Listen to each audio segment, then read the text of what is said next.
That Supreme Court showdown on Capitol Hill.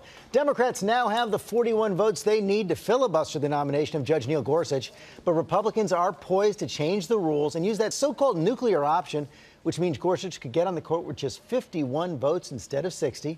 Our congressional correspondent Mary Bruce is on Capitol Hill with all the latest. Good morning, Mary.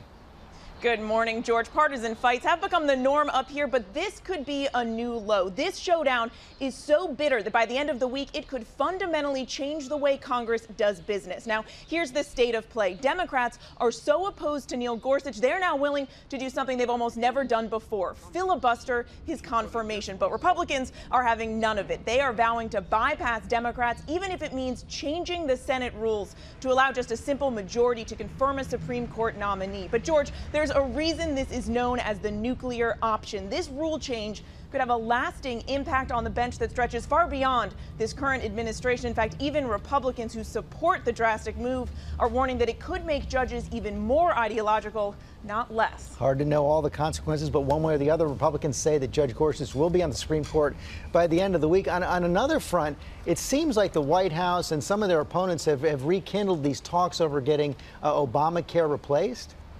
Yeah, George, progress, but still no deal. That's the word coming from Freedom House caucus members who met here last night with the vice president. The administration is now trying to revitalize these talks with hopes of wooing those ultra-conservative members who, of course, blocked the president's health care plan just 2 weeks ago. Now, on the table seems to be a plan that would allow states some flexibility to opt out of certain Obamacare provisions, including those essential health benefits, things like wellness visits, mental health treatment, even emergency services. But there is still no new legislation on the table and no agreement has been made. Right, George. and that kind of deal could cost them votes on the other side, so we could be far away from any resolution there. Mary Bruce, thanks very much.